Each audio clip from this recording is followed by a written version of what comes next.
This Week in Startups is brought to you by Uber. Read all about the ways Uber is moving forward by going to uber.com/movingforward. And Squarespace. Check out squarespace.com for a free trial, and when you're ready to launch, use offer code TWIST to save 10% off your first purchase of a website or domain. This is my favorite part of the event, and also the favorite part of my professional life, which is founders telling me what their biggest challenge is, and me candidly and brutally trying to help them. The following founders have agreed to take the red pill. Did you guys ever get the movie The Matrix down here? Did it make its way down here? It did? That's fantastic. Okay. Anyway, in that movie, it's my standard dad joke. I'm going to make it like 5 times today.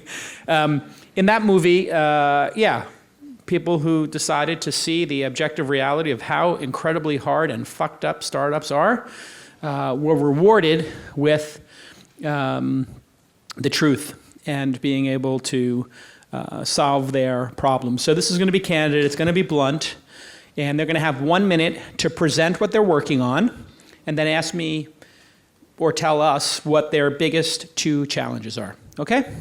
Here we go. Who's up first? There you go. Tell us your name. Hi, I'm Justin. You don't have to get that close. It's a little bit weird. Just stay right over here. I was going to shake your hand. Fist bumps are good. Right here. This is what we do here. There we go. I thought this guy was about to tackle me, didn't you? I was like, this is how it ends for me? I was heading for that chair. I come to Australia, I felt like you were going to whack me. All right, you got the podium over there. Let's... Oh, God. Woo. I got a little nervous there. Jeez. I felt like he was coming in for the hug, too, didn't you? Felt like a hug. Okay. Not a hugger? No, okay. Okay, tell us your name. Justin Wasnich. Okay, Justin, we are going to put a minute on the clock or so. You'll hear you're going to hear that sound. That means you got to wrap up. Okay, 3, 2, go. Okay, so I'm the founder of Vloggy, which is the fan-made film, home of fan-made films.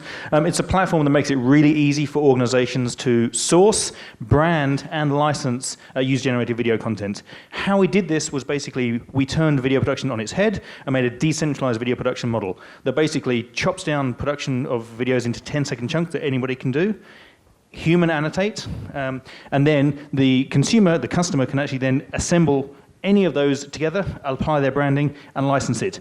The filmmaker or the content producer is rewarded every time that content's made, and anybody can launch a project, use the content. It's an open source video production. And what's better is that every tiny clip of video produced has 22 data points on it, which means that actually in a year's time, we can use artificial intelligence to automatically create films. And your challenges were questions for me? Challenge is, because it's a marketplace, how do we get critical mass? So the challenge that we've faced over the last 18 months is how do we show this concept to get investors on board, to get revenue? It's a chicken and egg. How do we get customers without money? So that's the money problem. And then, I think you said outside, how do you find a really good CTO? We have a lead developer. Now we need something more than that. What should I be offering in terms of incentives? Where should I be looking? Okay, great. Let's give him a big round of applause.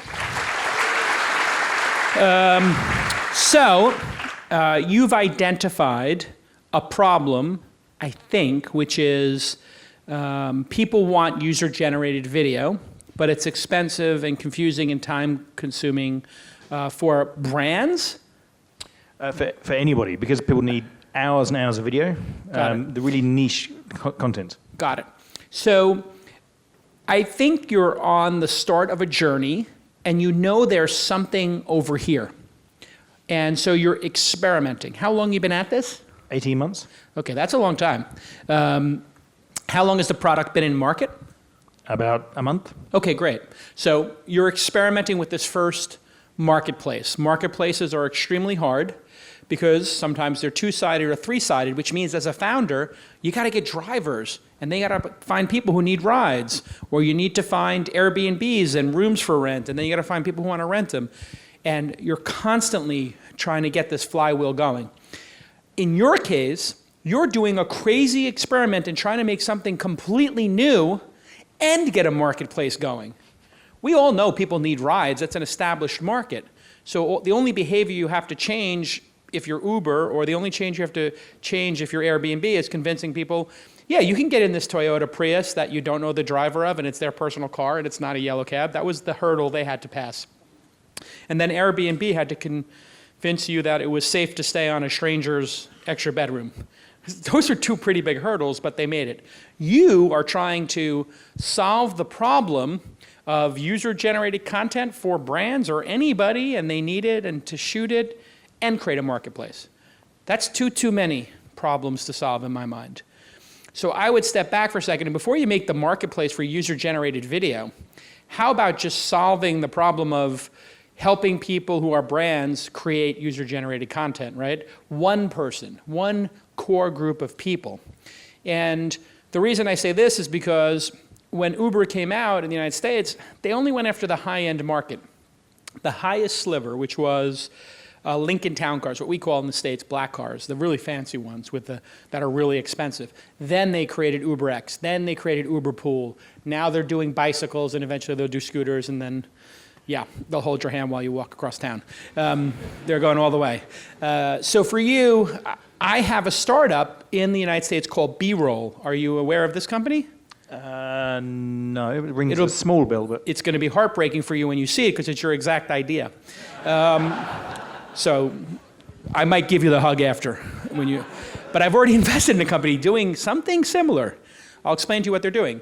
They sell brands like LG or Samsung, or Netflix is doing well, I shouldn't say that. Anyway, maybe a big brand might be television brand might be doing this. And what they do is they say, hey, take the Coca-Cola and, or actually they did one for a laundry that's out on the internet. It was an LG washer and dryer. And they said, hey, do a shot of some dirty clothes or whatever. So this one woman did a dirty teddy bear. Then show it going into the washer and dryer, then show it coming out, then show the logo of LG, and then say something funny. So the person would take those 5 shots, and they told them this is the shot list. They shoot it on their phone, boom. Then they stitched it together and put background music on it with software. And then LG got to use that as a campaign. And the person gets like either a free washing machine or money or a high five. So they said, let's solve this for one group of people. Brands want user engagement from user videos.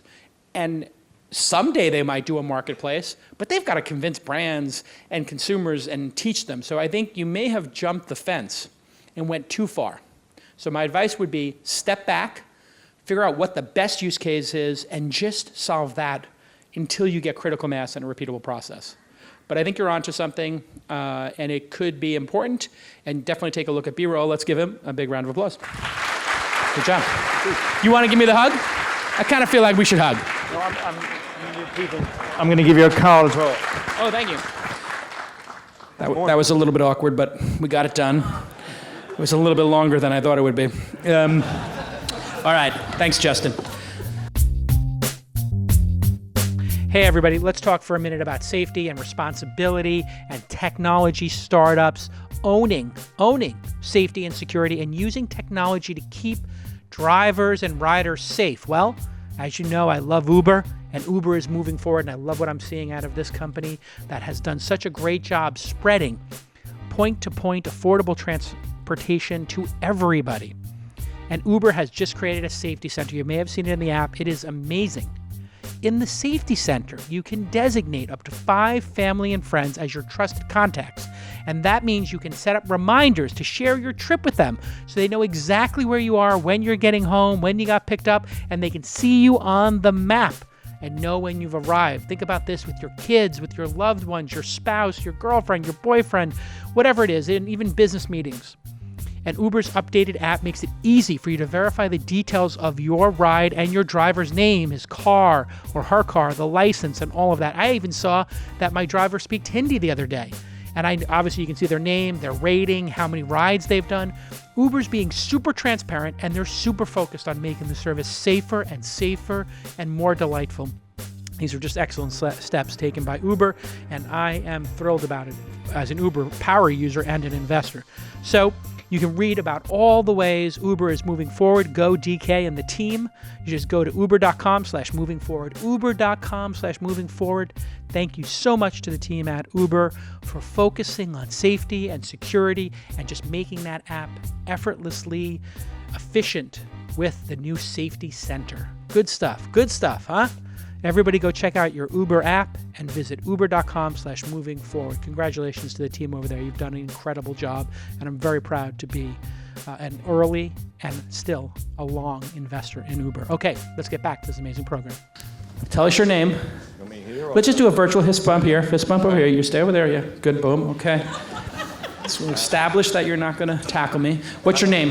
Hello, Jason, everyone. My name is... Okay, this is a microphone. Put it up here. There you go. Okay. Here we go. All right. Hello, Jason and everyone. My name is Lloyd Perry. And 3, 2, go. I'm the founder of sellcrowd.com. So we are an online marketplace for hiring salespeople by the hour. And we're accompanied by a mobile app that empowers anyone in the world that has a voice to earn money in their spare time through selling.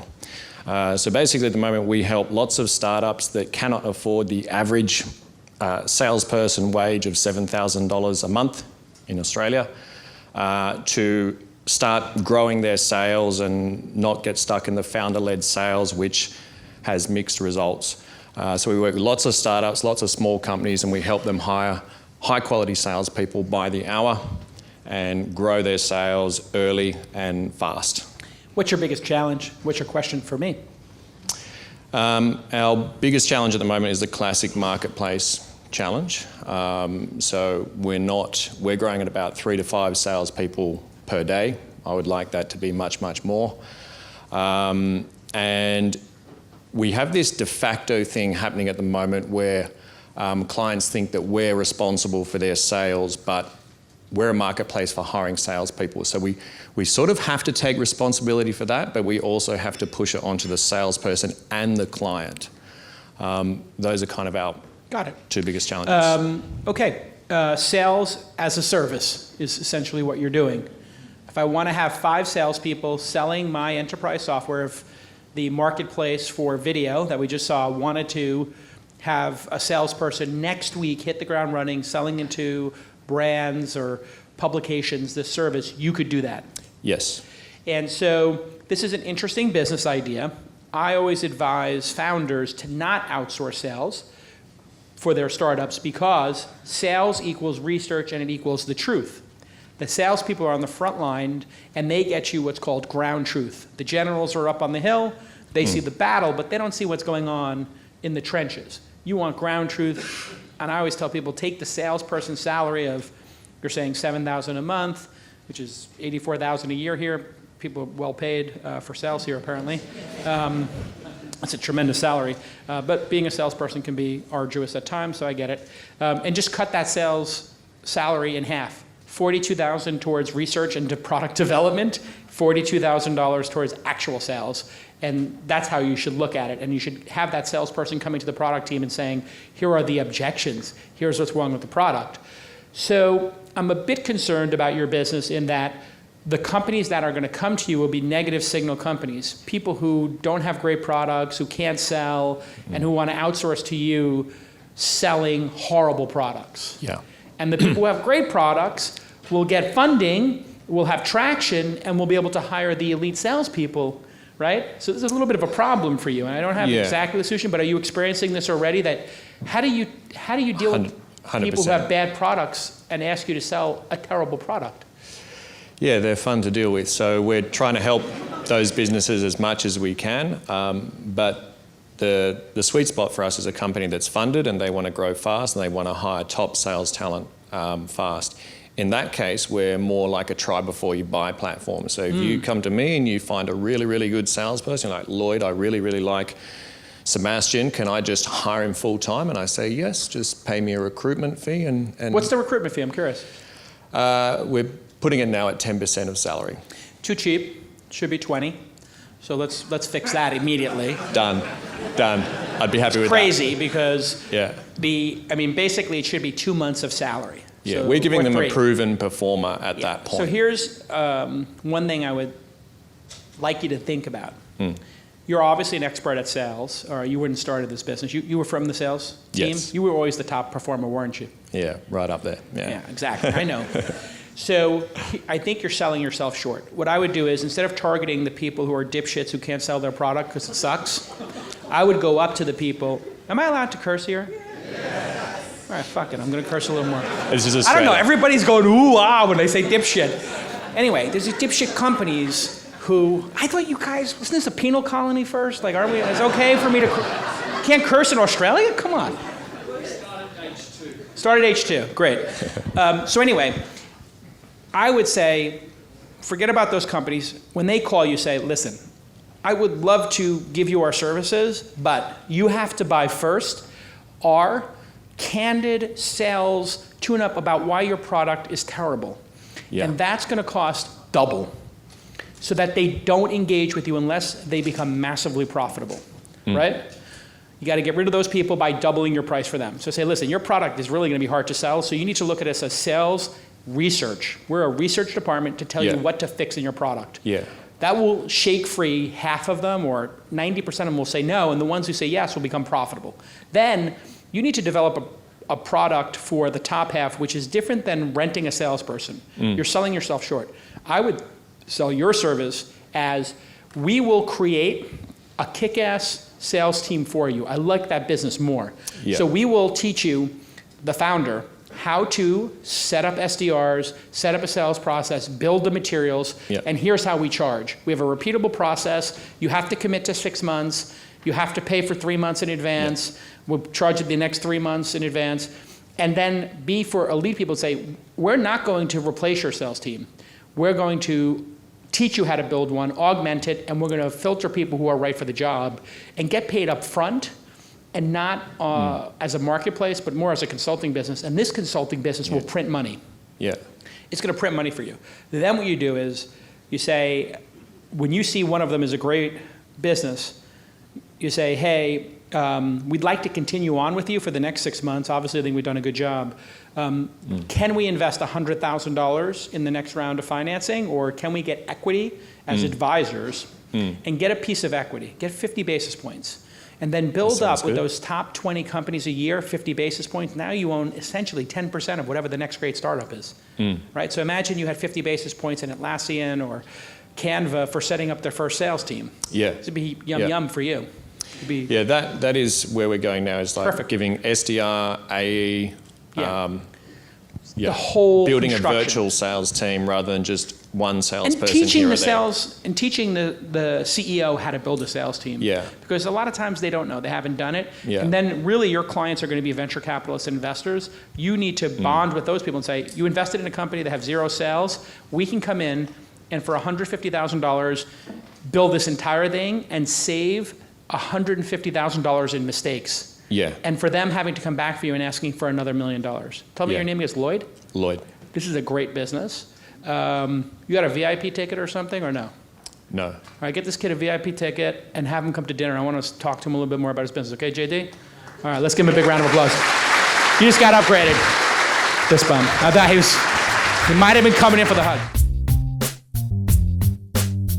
You know, we took the Launch Festival down to Sydney this year, and we wanted to make a completely new website, and I just thought to myself, this is going to be so easy. We're going to get the domain name launchfestivalsydney.com, and we're going to just turn it on squarespace.com. And in minutes, we had a gorgeous website. And everybody on the team was updating it, and we looked so professional so quickly to our partners in Sydney that when they saw the logos of all the partners, we were able to sell 5 other sponsorships. You heard me correctly. That beautiful website made all the partners say, I want my logo up there looking gorgeous on that Squarespace website. And we were able to sell 5 more sponsorships. That's money in our bank because, and giving us the ability to run this event because we had such a beautiful website. Think about it. If you were going to sponsor an event or do business with a company or hire a consultant, if their website looks janky and ugly and it doesn't work on mobile, it's not responsive, it's not a gorgeous template, and it doesn't stay up and running, and it's not fast and secure, you look like an idiot. And then people don't do business with you. But the converse is also true. If you use a beautiful Squarespace website and it has all those great features and it's optimized for mobile and it's fast and you can choose one of those over 200 extensions, well, you know what? They're going to find you and they're going to want to do business with you because your website is tight. Tight is right, and Squarespace will make a beautiful website for you. Of course, they have 24/7 award-winning customer support, and of course, they have search engine optimization analytics built in. It just works, it's flawless, and a great website is a worthy investment of your time, even as CEO.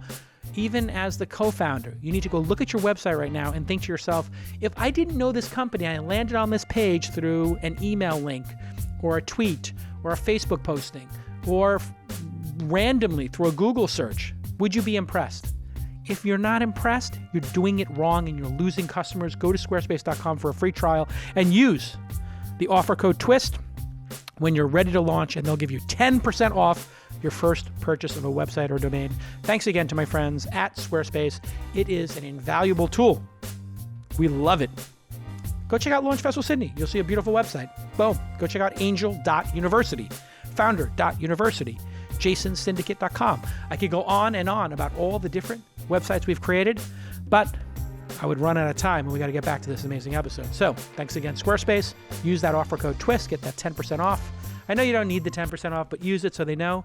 And get ready to have a beautiful, beautiful website today, like right now. Go do it. Okay, let's get back to this amazing episode. What's your name? I'm Morgan, and very excited to see Matthew Dellavedova here.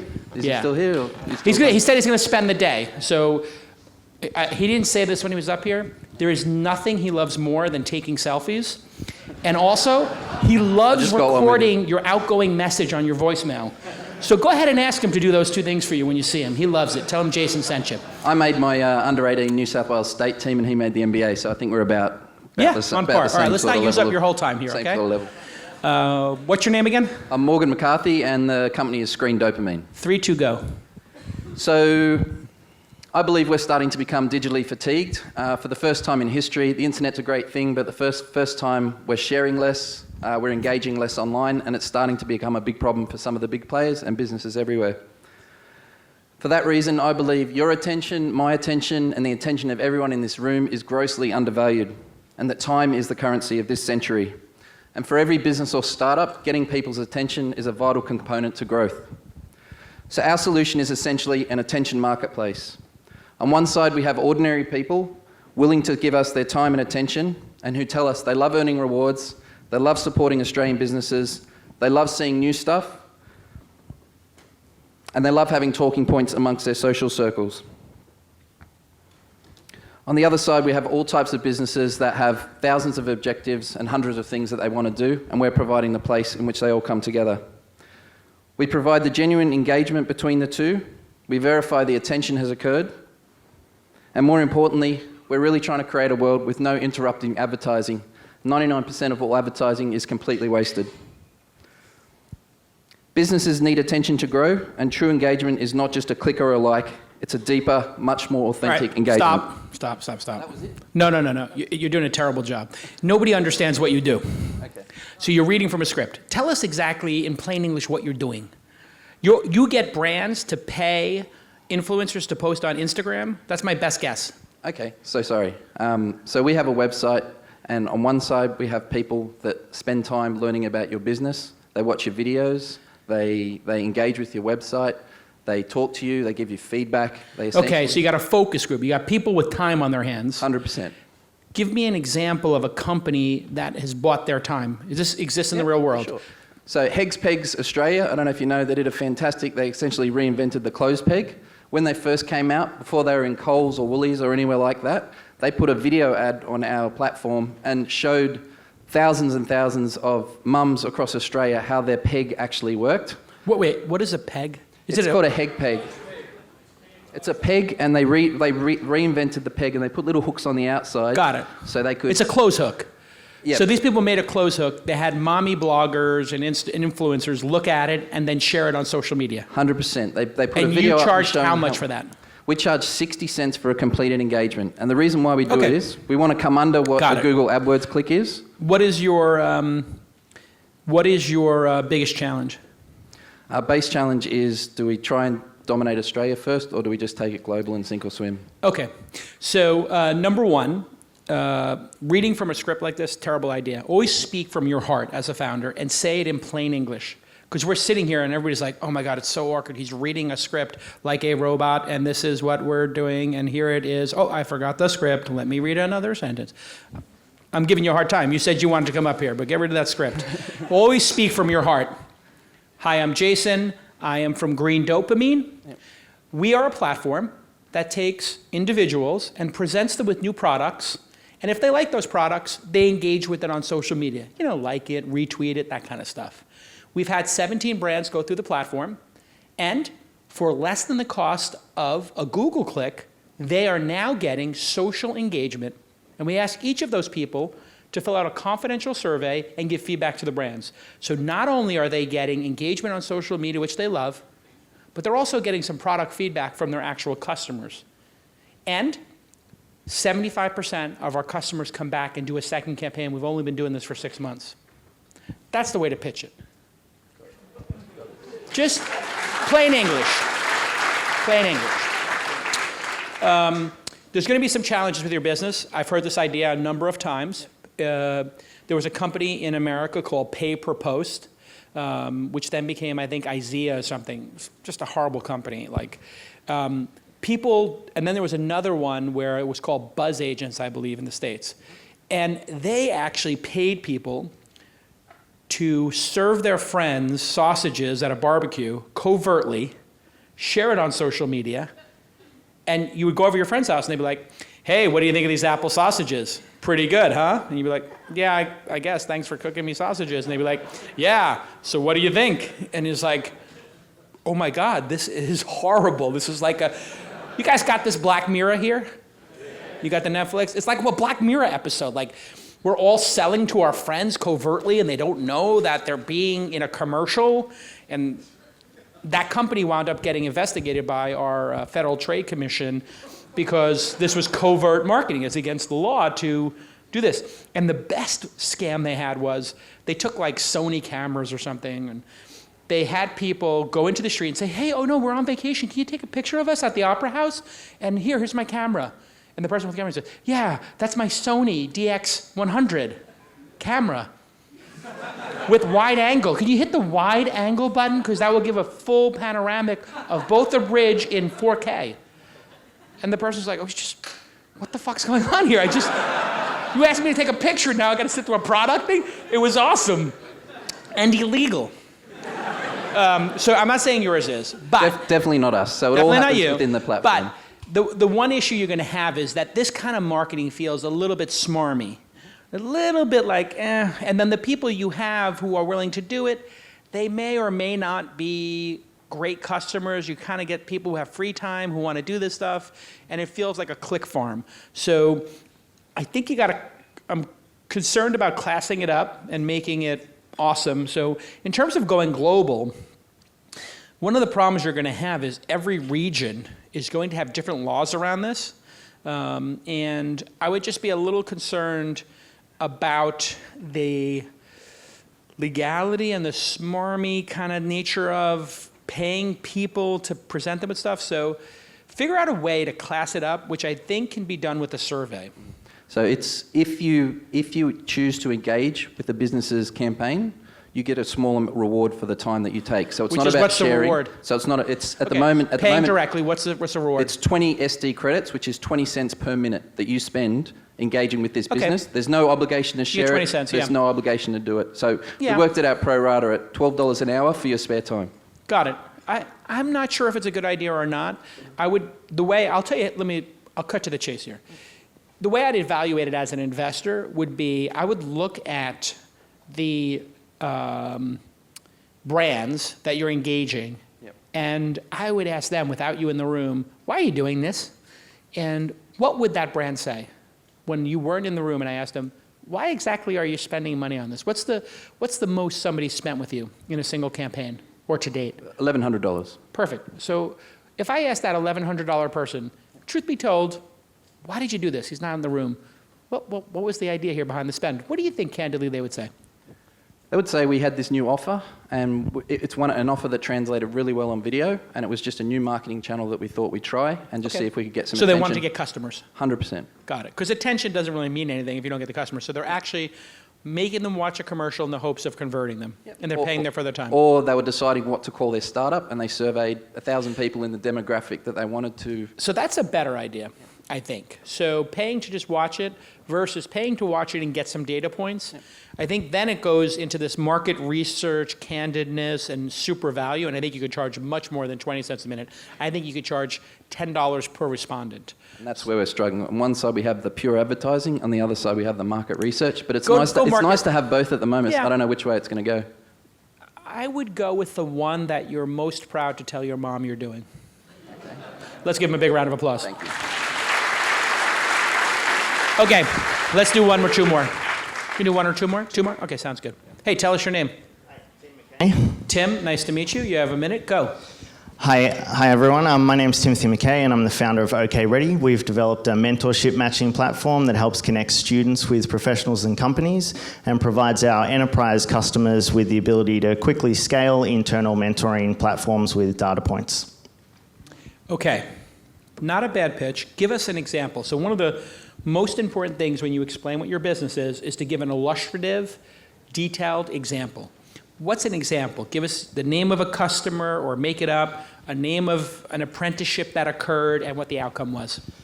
Sure. So as part of our closed beta test last year, we had a number of customers, some of them including IBM, Telstra, state and federal government, a couple of universities, and they got involved for... Pick one.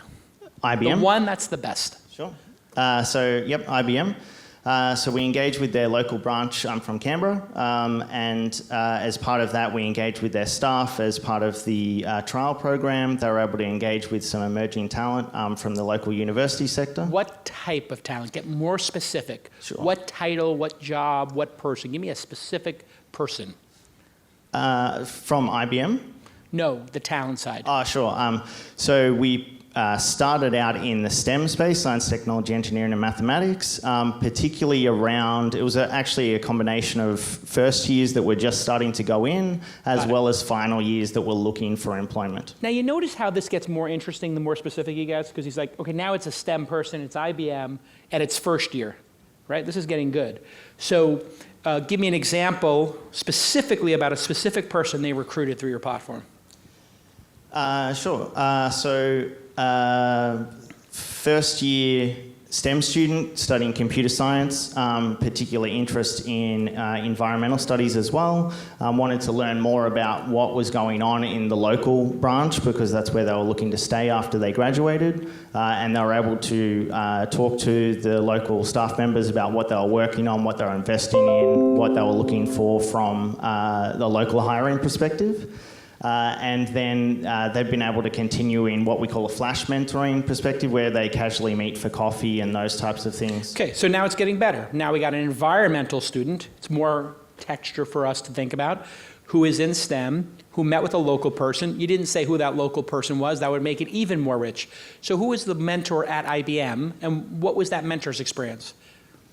They were one of our core champions at IBM. They were a senior sales role there. Got it. So a senior salesperson engaged with somebody who was doing environmental studies and computer science at this university who was first year, and they went for flash mentoring, which lasts how many hours?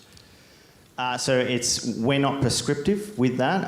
It's specifically up to the individuals. Now you're getting general again. Get specific. How many hours did this person spend with IBM? If you Sure. don't know, you can say, I don't know. Yeah, so they did the initial first hour, and then I'm not sure after that. I have to check the data. Okay, so let's give him a big round of applause. It's a great idea for a business because there is a war for talent in very specific verticals, getting to know the people when they're in college and exposing them to what's going on inside of, let's say, IBM. Gives IBM a huge advantage because they've come to the building. And now you know the person's normal. Now you know the person is smart. You see them during the mentorship and say, does this person seem committed? Do they seem hardworking? But it's not as arduous as an internship where you accept somebody and now you've got to deal with this kooky person who doesn't work hard and wants to know why you don't have their type of green tea and they don't have the nut milk. Culture fit. Yeah, like, well, why don't you have my nut milk in the thing? And it's like, well, you're an intern, so get back to work. You know, like, sometimes people don't do internships because they're just scared of like who they might get. Whereas this lets you, both sides, spend an hour, turn an hour into a half day, turn a half day into an internship. So this is very smart. You moved upstream to give them an advantage. And it's sort of like in the talent wars, you're an arms dealer. So if you're like, okay, listen, I have a weapon for you to beat Google Cloud or Microsoft Azure or AWS, whoever you're IBM's competing against at the time with their Watson or cloud offerings. You say, hey, listen, I'll get you the talent and I'll get them into your room before. So it's very clever. This is an actual business. How long have you been doing it? I've been full-time for 18 months. Great. Made the leap. How long has the product been in market? So we did closed beta in September last year. We've got around 1,000 users at the moment pre-subscribed. Define a user. So these are a combination of people from our initial trial program that use the first version, as well as people that have signed up. Still, we have no idea what you're talking about. You're the master of generalities and confusing us. You have 1,000 users, 1,000 mentors, 1,000 mentorees, 1,000 IBMs. Yeah, so yes to all of that? Our split at the moment is about 800 students with a combination of around 200 mentors from the businesses and the community and government. How much you charge IBM? For the trial program, they're $1,000 a month. Okay, $1,000 a month per seat or just unlimited? So it's $20 per user per month, and we committed to a 50-user trial as part of that program, and then we scale up from there. Okay, so you're charging enterprise software. Exactly. What's the name of this company again? Okay, ready. Okay, ready. I like the name too. You got the free founder pass, or you got a good ticket? You got a VIP. All right. Come sit next to me at dinner. I want to know more. Let's give Timothy a big round of applause. All right, last one. Here we go. Have I been too easy on them or too hard? Hard. Just right? Too hard. All right, I'll dial it down. All right, tell us your name. Hi, my name's Lisa, and I'm from Share with Oscar. Okay, wow. You shot out of a rocket. Right. Here we go. You have 1 minute. 3, 2, go. All right, now parking. It's one of those really dysfunctional parts of life that we've all just kind of learnt to deal with. Parking fines, 2-hour parking limits that dictate our days, and the endless searching. It drains our fuel tanks, it drains our wallets, and it drains our bloody sanity. And why? Because with only 1 parking space for every 6 drivers who are looking for parking, there actually just isn't enough supply in our urban cities. So our solution is to create more parking supply, not by building more parking lots, but by just getting smarter with infrastructure that exists all around us. So right now, there are 5 million driveways and garages just sitting empty where someone could be parking, and yet we're paying Wilson car parks and the parking meters $3 billion each year just to store our cars. What if a slice of this $3 billion was put back into people's pockets? So we've launched a real-time, on-demand mobile platform to facilitate the sharing of your parking space for any hour of the day that you're not using it. We currently have 1,000 parking spaces being shared across Sydney, over 10,000 members of our community, and have helped local residents earn over $150,000 just off their driveways. Well done. Up here, make a fist.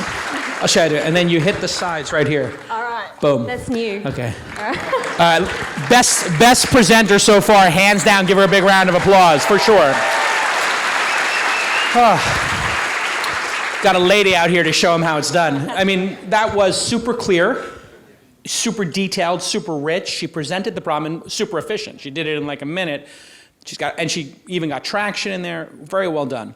Now, this is a business. I've heard this pitch many times. There's one in London that's done pretty well. What's the name of that one? Just Park. Just Park. How much has Just Park raised? And are they public? Yes, I believe so. So I know they did a equity crowdfunding round of about £3 million Got it. a couple of years ago. Got it. And how are they doing? very well. in What's the UK. what's the equivalent company in America? There's a few. So there's Spot Hero is one. There's a All right, you can stop for now. Just so you know, I'll sportscast for a second. I know the answer to these questions. But as an angel investor, I'm asking her to see if she's intellectually honest. Because a lot of times you ask a founder, and we went over this in the Angel University yesterday, who are your competitors? We don't have any. Nobody can compete with us. We kill all competitors. Bring it. And it's intellectually dishonest. The problem with this current business model is it's a transitionary business. So fax machines had a great run. The people who made fax machines and fax machine paper and everybody remembers fax machine paper. You got the roll. You probably have two rolls of it in your garage next to the machine. Parking spaces are going away. Car ownership is going away. Self-driving cars are coming. So it's a transition technology. Doesn't mean that there's not money to be made, but this business could be faced with declining users over time because people are not going to own cars. In fact, the bigger business from some of the people in the United States are working on is taking parking garages and repurposing them for the next thing because people are not going to have cars. So let me ask a question. How many people drove a car here today? Raise your hand if you did. 1, 2, 3, 4, 5, 6, 7, it's 10. How many people took public transportation? Wow. Great citizenship here. How many people took an Uber, Lyft, or one of those services? Okay, that's about a third. How many people walked? Wow, walking city. Okay, so anyway, 10 people drove here.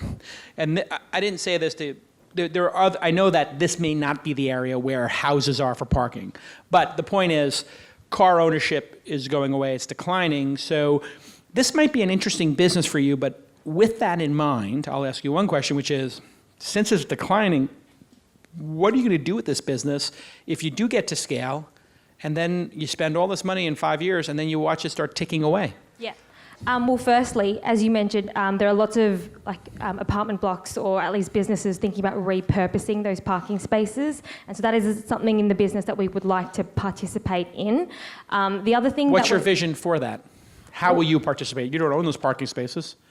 So it's about the sharing of those parking spaces, so whatever they could be used for in the future. But what I did want to add is right now we're really just trying to build a community who share. So we have 10,000 sharers right now who want to be sharing more assets than just their parking space. And so our business is really in the building of community, and then going forward we'd like to galvanise that community to be able to share other types of assets. Great. So I think it's actually a very solid answer. Of all the presenters so far, not only were you the best presenter, you were the best at the ping pong that occurs. You guys have ping pong down here, you know what I'm talking about? I'm going to keep doing that dad joke until you stop laughing, so you should start groaning now. But anyway, we're doing this like investor, founder ping pong where I'm like, okay, great. And I hit the ball back to you. Hey, well, what do you do if these things go away? I love your answer that, hey, if we have established that these sharers understand the power of sharing, we could share the next thing.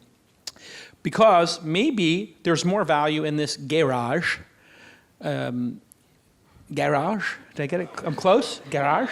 I don't speak Australian. Anyway, this garage that you have here, would it be better to rent it for storage than for parking in some cases? Like, would the storage of it be better? Like if it was, Yeah, it could be. And I think there are multiple purposes. We actually have some users just renting out their front lawns for parking. They could fit 7 cars. It's right next to a hospital, so all the hospital staff use it. There are suggestions to repurpose that front lawn for other things. If it might be, sharing a patch of my soil for growing, sharing some of the other assets that they have in their garage, such as, their surfboards or their bicycles, whatnot.